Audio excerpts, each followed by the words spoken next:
Hey guys, you're here. In this video, I'm going to break down the email script that helped my client close a 30K coaching client. And yeah, I'm going to break down everything here. What actually closed the deal, the email itself, word to word. I'm going to show you like here. What happens after reply, how to handle replies, the number, like how it works with the numbers, like we have to send to close the deals, to have any positive replies and so on. And action items, what to do after watching this video. First of all, I want to say what actually closed the deal. So right now, what I mentioned, the cold email is not a copywriting game as it was before, because everybody right now writing the same subject line, the same personalization, the same guarantees that included on their like email body and email copy. That's why all cold emails looks the same and nobody clicks on that and nobody reads them and your email goes to spam. So right now, cold email, being honest, is not a copywriting game. It's a timing and volume game. Let me break it down and explain you why. So I have a couple examples and let me break it down. So say you sell a 5,000 coaching program. You send 500 emails this month. Let's say 3 people reply, and let's say one of them just had their best sales rep quit yesterday. That person books a call, that person's close, and other 497 people had no urgent problem. The deal in the cold emails happening not because of the copy and copywriting. Of course, this is important, but the deal happened because of the prospect had a real problem on the day of the email arrived. And you can even send and create really the best copy that you ever want and you created, but you will not have a positive reply if this prospect doesn't have a problem. So that's why volume puts you into front of more people who are having the problem right now. So that's the only variable you fully control. You have to send more with a good copy, and this way you will find the right people who have this pain right now. Yeah. So no amount of personalization, guarantees, or creative angles can manufacture a problem that does not exist. Timing is outside your control. Volume is not. So my email, be honest, wasn't clever. It was short and sent at the right time. I will show you this email right now. So my email was like this. I just hid the specific information, but shortly, email was like this. You see, I just sent, hey, personalization. If you get more clients looking for your service every month, we'll be open to a conversation. I did a little research and looked like we can boost your number of clients or something that's specifically to them on your team's calendar by 3 to 5 calls each day.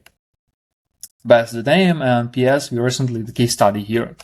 So, and here the booking confirmation, and fortunately I don't have the access to the bank account, but I know that it's closed and the offer of my client is 30K. Maybe I can find some information and I'll add it to this, to the YouTube. So we have 6 parts of the email of itself. So how to create email that will work, that you can put the volume on, right? So first of all, subject line. So you have to keep it simple.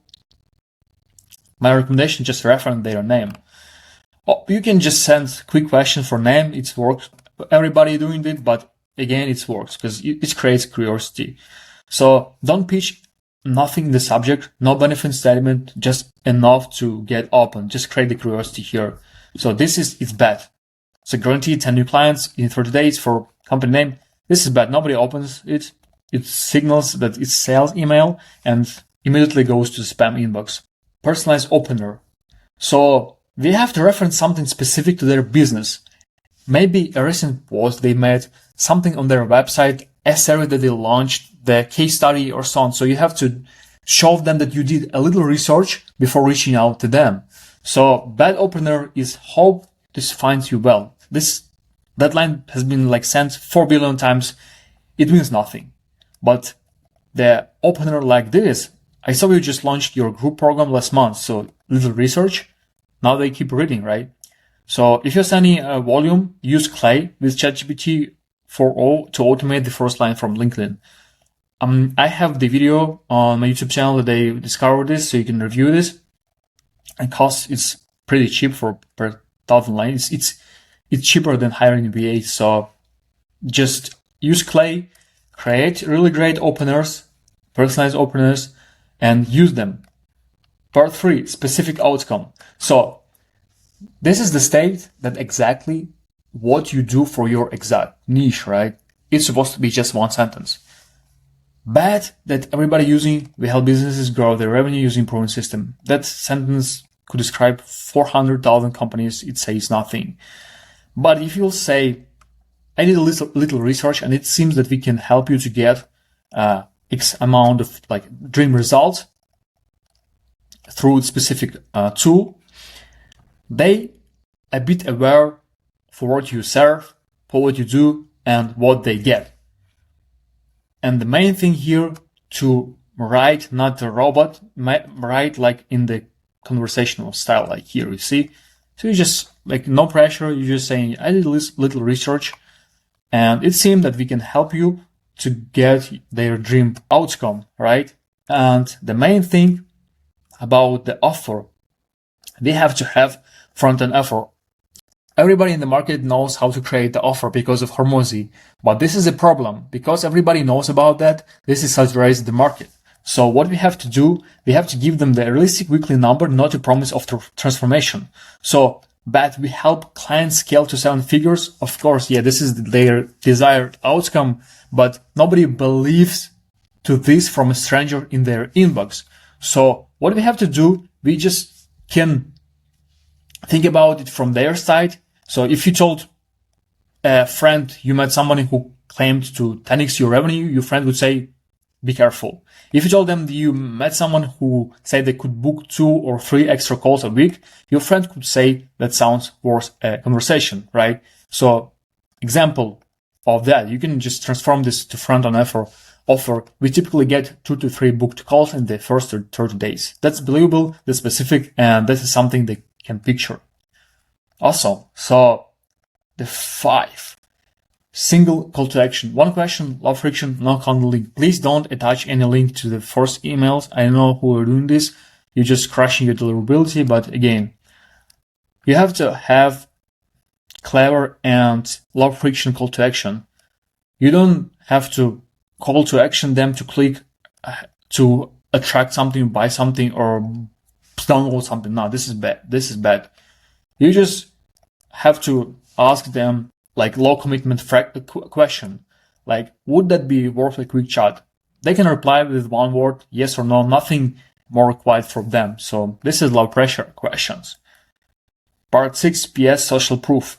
1 result, 1 line, and 1 button. Bad example here, we have worked with over 200 clients across 14 industry and won multiple awards. This is a LinkedIn bio, nobody reads it. So, but the good output here is we recently helped a fitness coach. Be honest, it would be great if you could just add their niche, right? This is just example. We recently helped a fitness coach go from 2 calls a week to 11 in their first month. 1 person, 1 result, 1 time frame, done. And you can use this one as a template, but again, just be creative. Don't do monkey see, monkey do. Just use this as a frame and adapt for yourself. All right. So we broke down the email itself, what we do after they reply for us. So we have 4 situations here. First situation, what they say when they say yes and ask us when we are free. We have to reply immediately. We have to keep it short. We can just send the message, great. To here is the next step to grab a slot here and send the calendar link. Let me know once booked. That means that's it. This whole reply. Do not add more. More text creates more friction. So just use this. Then type 2. If they have some question before booking, this is the typically, right? So we have to have this frame that we don't answering them something specific on the email. We have to transfer them to the call. We have to create curiosity to book a call with us. So what we do, we do not answer the question or email. Example here, if someone asks, what does the program include? you don't have to write 400-word breakdown of everything they get, because they read it, they think they now have enough information to make a decision, and they decide no without ever speaking to you. But so when you ask for a question on a call, you control the frame. You can address concern in real time. You can show enthusiasm. You can close. Over email, you have no control at all. So correct reply will be good question, much easier to cover properly on the quick call. Here's my calendar link. That's it. 3. What we do if we don't have reply after the initial mail. So we just follow them up 3 times, 2 days apart, and we keep each one under 15 words. It's supposed to be simple like this. Hey, did you get a chance to check my email? Did you see this? And so on. Just no pitching the follow-ups, nor explaining the offer. The goal is to get them to look at the original email. That's it. And actually, we had a reply from 3rd follow-up. So follow-up the really goal here. And what to do if they replied positively but have not booked yet? We follow up here 8 times across multiple channels every 2 days. If you have access to your email, LinkedIn, phone, SMS, let's do this, because they show that they're interested and we have to book them. So just example, you would not let 30K deal to go cold after one unanswered reply. Neither would any serious salesperson. So the 8-touch follow-up is not desperation, it's a professionalism. So at follow-up 7, add meme. This works. It's break the pattern. Just add more. Just be creative here, right? You're looking for the 3 outcomes: yes, no, or a hard no. So all 3 are acceptable. Radio silence is not a no. So keep going until you get one. So I've added here another thing that we need to discuss. I think this is really important. What kind of mistakes do people do when they send in the cold emails and how to avoid them? So we have 6 common mistakes, what everybody does when sending the cold emails, and especially with the system that they're offering. First of all, they write emails over 80 words, like 80 to 120, let's say, because, example, you just write a 200-word email explaining your offer, your results, your process, and your guarantee. The prospects read the first 2 lines on their phone, sees a wall of text, and archives it. Yeah. They were never going to read past line 3. Nobody is. So nobody reads so much text. Mistake number 2. Adding account link, a case study link, and testimonial page links tells Google your email is marketing material. So it goes as spam before a human ever sees it. So 1 email, 0 links. The loom thumbnail is the only embed video. Nothing else. Because Google and other providers easily see it.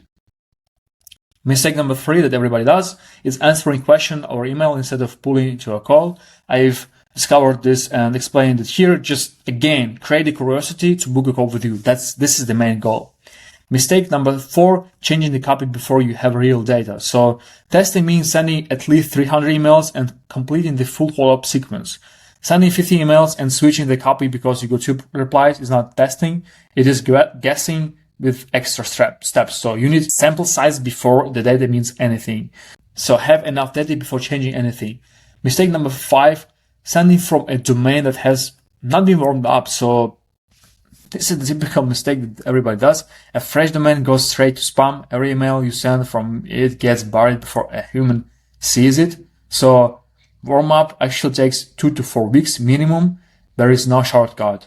So just warm them up, just buy emails before and have them if you want to make a volume. What kind of number do we have on the system? So this is the numbers that we have on average. So if you want to close 5 to 8 high-ticket clients, you just need to send this amount of emails. That's it. And for this, you just need the infrastructure. Just buy inboxes, just set up the campaign and run it, right? And I do really recommend to create a high ticket offer, because this is what kind of difference we have with a ticket, right? This is something logical, but again, work on your offer, work on your email campaign and make money. So, and only metric that matters, it's money in versus money out. Not the open rate, not click-through rate, not reply rate. Those numbers feel good to look at, but they don't pay anyone. So what to do after watching this video? 6 simple steps. Just write 3 variations of your email body copy. keep all under 80 words. Make each one noticeably different from the others, not just a word swapped here and there. This is not how the testing works. Step 2, choose one subject line from here and just test it. I just really recommend use one of them. That's it. Step 3, set up your personalization, mainly for the first 50 leads. If you don't have access to Clay and you cannot do this, just make it yourself. But again, once you know what works, automate with Clay. But again, I do really recommend just starting with Clay or just use ChatGPT on the beginning. But if you want to get to volume, you definitely will need Clay. Step 4, add an opt-in line to the bottom for every email. Reply not interested to unsubscribe and something. So just add this line because this is really important for deliverability. And step 5, just send to 300 prospects before judging whether the copy works. Not 50, not 100, 300 with the full follow-up sequence completed. Only then do the numbers tell you anything useful.